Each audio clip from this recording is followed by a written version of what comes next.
Selamat pagi para sahabatku, saudaraku seiman dalam Kristus. Salam sehat selalu untuk kita. Mari kita siapkan hati dan pikiran kita untuk mendengarkan firman Tuhan. Tuhan beserta kita sekarang dan selama-lamanya. Inilah Injil Yesus Kristus menurut Yohanes bab 1 ayat 43 sampai 51. Engkau anak Allah, engkau raja orang Israel. Sekali peristiwa Yesus memutuskan untuk pergi ke Galilea. Ia bertemu dengan Filipus dan berkata kepadanya, "Ikutlah aku."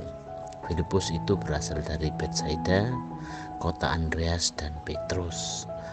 Lalu Filipus bertemu dengan Natanael dan berkata kepadanya, "Kami telah menemukan Dia yang disebut oleh Musa dalam kitab Taurat dan oleh para nabi, yaitu Yesus, anak Yusuf dari Nazaret." Kata Natanael kepadanya, "Mungkinkah sesuatu yang baik datang dari Nazaret?" Kata Filipus kepadanya, "Mari dan lihatlah." Melihat Natanael datang kepadanya, Yesus berkata tentang dia, "Lihatlah, inilah seorang Israel sejati. Tidak ada kepalsuan di dalamnya."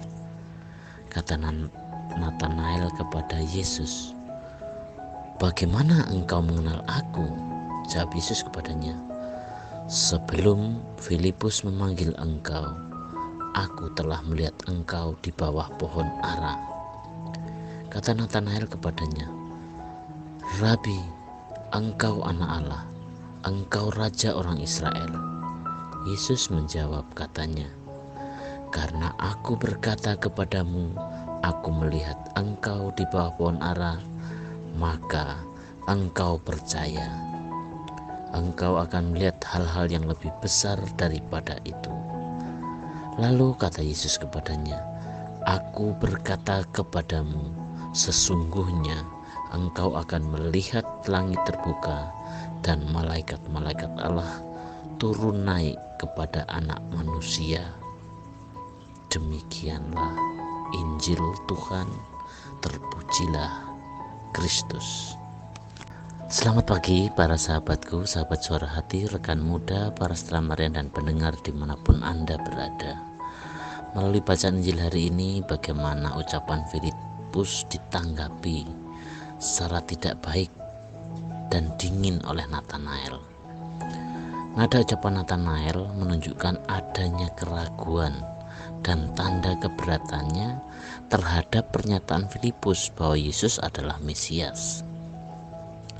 Namun Filipus sangat yakin dengan apa yang dilihatnya, sehingga ia menantang balik Natanael untuk membuktikan siapakah yang benar.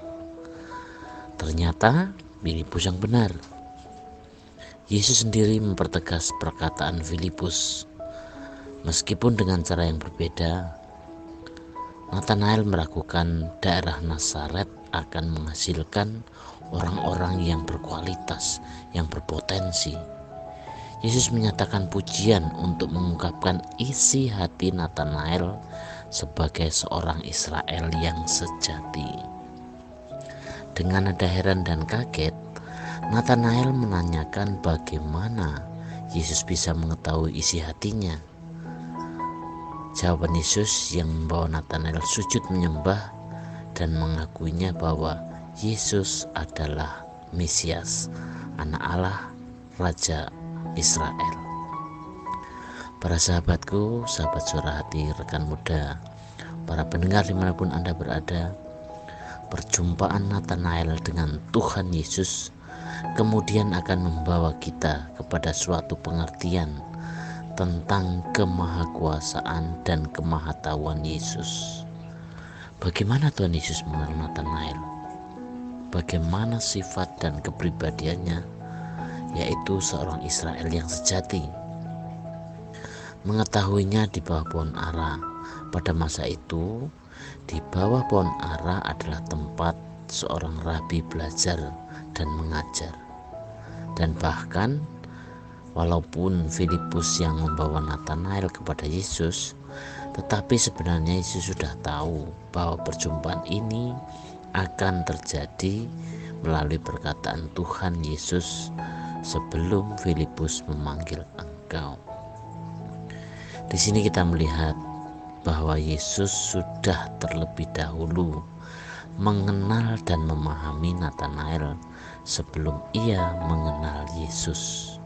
Dan kejadian ini membawa Nathanael kepada pengakuan imannya. Rabi, engkau anak Allah, engkau Raja Israel. Demikian perkataan dari Nathanael. Para sahabatku, sahabat suara hati, rekan muda, para pendengar dimanapun Anda berada, hari ini kita diajak untuk datang, untuk melihat, mengenal dan mengikuti Yesus di sepanjang perjalanan hidup kita. Setialah dalam doa-doamu, setialah dalam ibadahmu, setialah dengan perbuatan baikmu, setialah dalam kasihmu, setialah untuk tetap berpengharapan. Ingatlah, jangan kita sombong, merasa sudah mengenal Tuhan, merasa diri sudah hidup dengan benar. Mengenal Tuhan adalah suatu proses yang akan selalu menjadi pengalaman hidup kita. Kita mau menjadi orang Kristiani yang sejati, yang selalu setia dalam proses pertumbuhan iman. Jangan menjadi Kristiani palsu, jangan menjadi seorang Kristiani yang tipu-tipu atau seorang Kristiani yang munafik. Untuk itu kita juga belajar bahwa Tuhan mengenal kita lebih baik daripada kita mengenal diri kita sendiri. Kita tahu bahwa kita bisa mengelabui manusia, tetapi kita tidak bisa mengelabui Tuhan. Kita memiliki keterbatasan untuk mengetahui isi hati manusia yang terdalam, tetapi segala sesuatu terbuka di depan mata Kristus. Tuhan mengetahui segala keluh kesah hati kita. Tuhan mengetahui apa yang selalu kita doakan. Tuhan tahu apa tujuan hidup kita. Di mata Tuhan tidak ada yang tersembunyi. Di hadapan Tuhan tidak ada yang bisa disembunyikan. Jadi serahkanlah diri kita sepenuhnya ke dalam Tuhan. Biarkan Tuhan yang membimbing dan memimpin kita dalam perjalanan iman kita. Demikianlah permenungan kita hari ini. Salam hangat dari suara hati. Salam sehat selalu. Tuhan memberkati. Amin.